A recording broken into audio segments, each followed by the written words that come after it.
consort, Camilla. She's given a rare interview about her life with Prince Charles and how she has learned to cope with criticism after... Whispers are swirling through the palace corridors, and you won't believe what they're saying. Apparently, behind those grand royal walls, something explosive went down. Prince William, fuming, all because Queen Camilla, in a moment no one saw coming, scolded little Princess Charlotte in private. Yes, the future queen got told off by Camilla, and trust us, no one expected what happened next. William, instantly furious. "That is not how you speak to my daughter," he snapped. Cold, sharp, and filled with anger, Camilla thought she was helping, but no. She crossed a line, a royal line. So, what actually happened that day, and why did William step in so fast? Stay tuned, because the royal family definitely isn't spilling all the tea. It was supposed to be a perfect royal day. Golden sunshine poured through the palace windows as the royal family gathered together, King Charles III glowing with pride, surrounded by his heirs and grandchildren. "Everyone ready?" the photographer called out, cheerful and clueless. William stood tall, smiling at his kids. Little Charlotte, 9 years old and elegant in a sweet blue dress,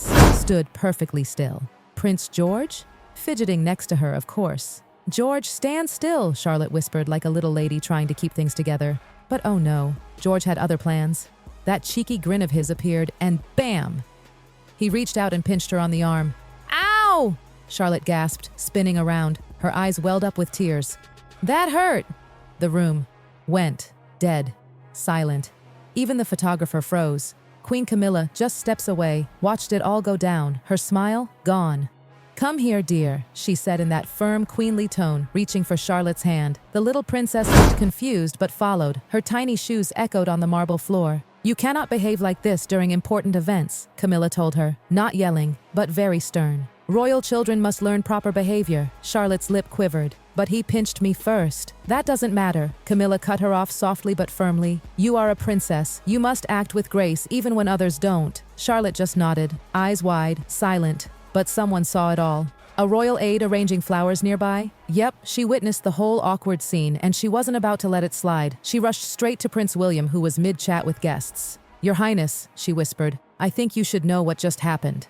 William's face changed immediately. His jaw clenched, eyes locked on Charlotte. Still standing there with Camilla, he didn't wait. Boom! William walked across the room. Every step echoed. The room, frozen. "Camilla," he said calmly, but with a steel edge. "I'd like to speak with my daughter."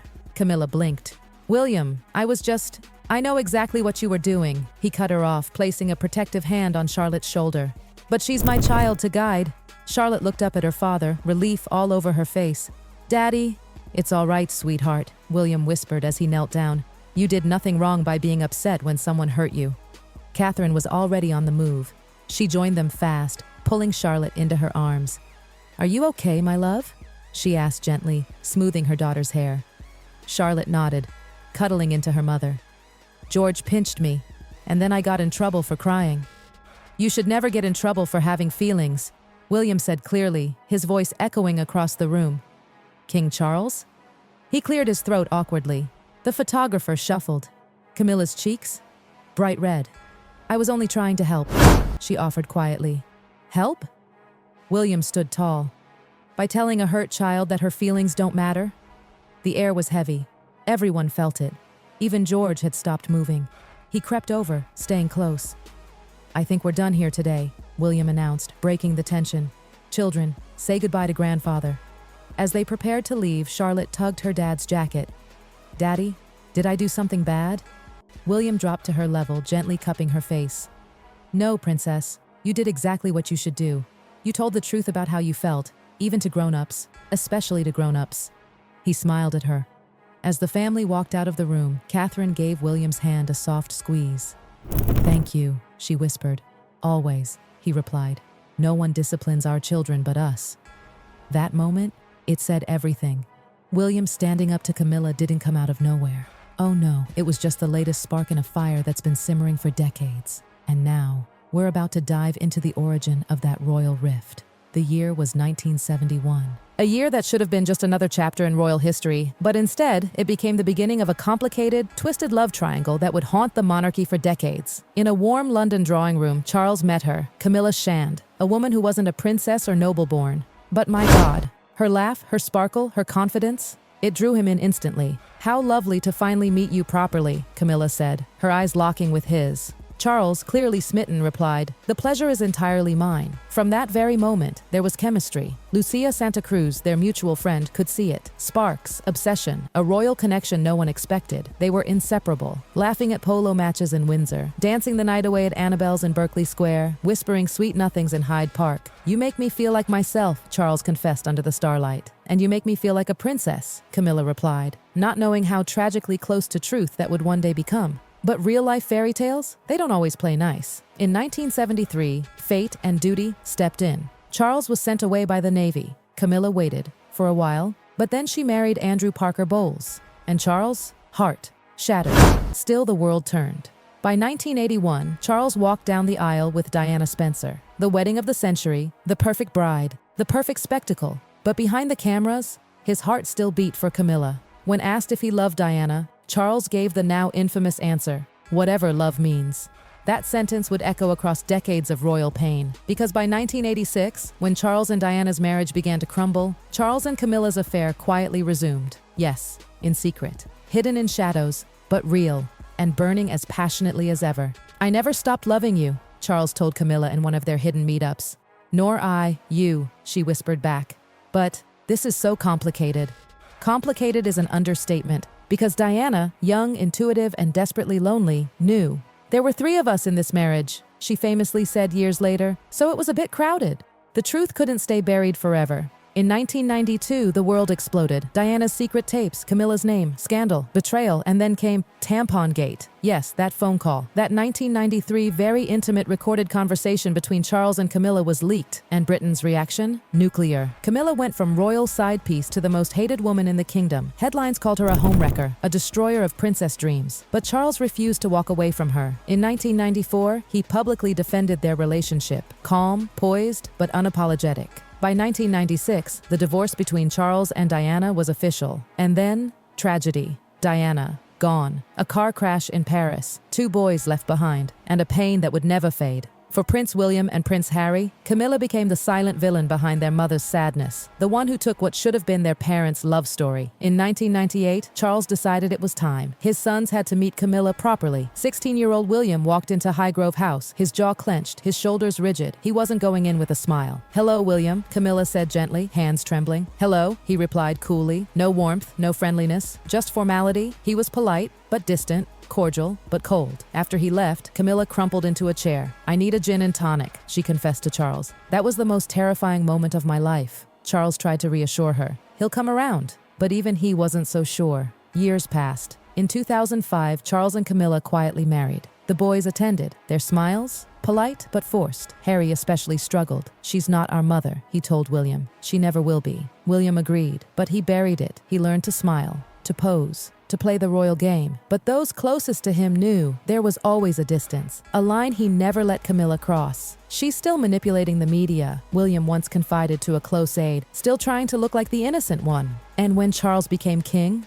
William made his move. One of his first decisions as heir was to remove Camilla's sister, Annabelle Elliott, from the royal payroll. She had earned hundreds of thousands over 2 decades redesigning royal interiors. Now, her services are no longer required. The message? Loud and clear. A new era was coming. And in that new era, there would be no more tolerance for subtle power plays. At family events, William was respectful but never affectionate. No nicknames, no private chats, just formal nods, careful smiles, and polite distance. "It's like watching 2 people waltz while trying not to touch," one royal observer commented. When Camilla became queen consort, the tension didn't fade, it deepened. And William? He drew even firmer boundaries. "You do not cross his children.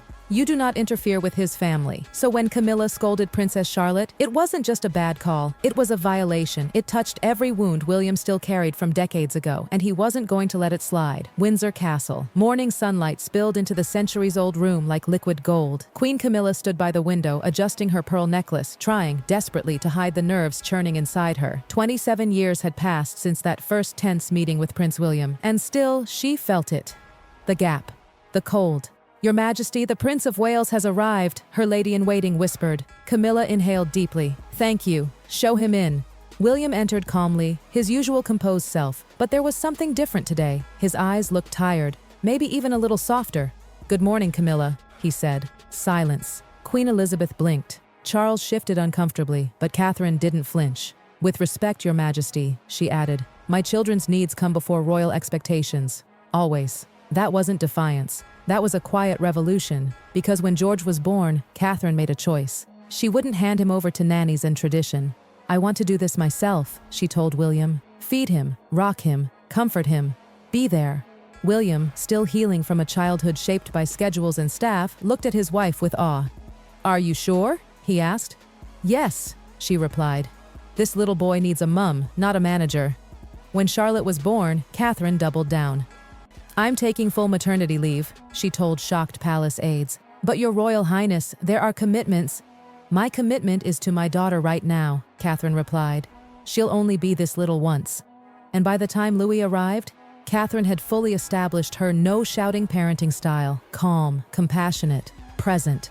When Charlotte once threw a tantrum over not wearing her princess dress to the park, Catherine knelt beside her instead of scolding. I know you love that dress, she said gently. Let's wear it later for a tea party with real cookies. Instant peace. Staff were stunned. This wasn't the royal household they knew. William, he loved it. I want to be different from what I had, he told Catherine one evening. I want to be there.